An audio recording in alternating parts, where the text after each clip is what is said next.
Now, let's move on to part 3 of our presentation, the explanation of the code's main parts and overall flow. So as I explained, I am going to show you a flowchart to show how each step of the payroll system works. We begin at the start symbol oval, which marks the beginning of the program. The first step asks the user to enter a 4-digit PIN. This keeps the program secure. The program checks if the entered PIN is correct. If it's right, it goes to access granted. If it's wrong, the program increases the number of attempts by 1. So here, a decision checks if the user already made 3 attempts. If no, it will look back to ask for the PIN again.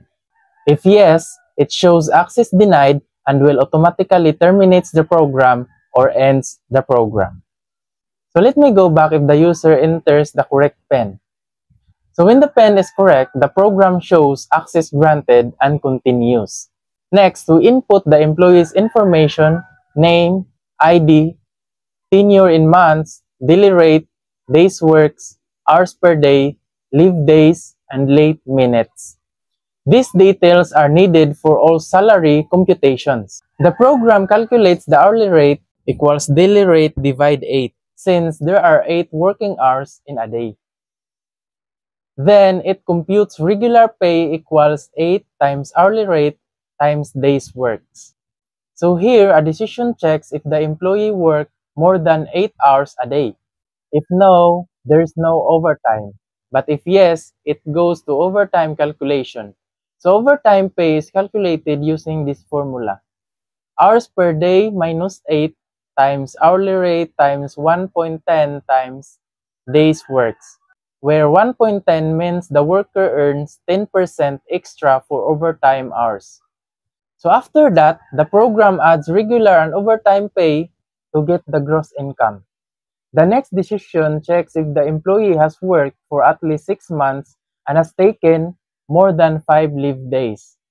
If both conditions are true, the program computes a leave deduction. If not, leave deduction is 0. If needed, leave deduction equals leave days minus 5 times daily rate. Then the program moves to the late penalty, which is late minutes times 50 pesos per minute. Another decision checks if the gross income is more than 20,000 pesos. If yes, the tax is 2% of the gross income. If not, tax is 0. The system also deducts a 1% of gross income from SSS and another 1% for Pag-ibig. Finally, it calculates the net pay equals gross income minus the overall deductions, leave deduction, late penalty, plus tax, plus SSS, plus Pag-ibig. After all computations, the program displays the full payroll summary, showing the employee's name, ID, rates, earnings, deductions, and the final net pay. And that brings us to the end of the flowchart. So that's the overall flow of our payroll system, from login to input to all the salary and deduction calculations until the final payroll output. This flowchart matches our C program step by step, and it helps us clearly understand how the system processes each part of the payroll. Thank you for watching.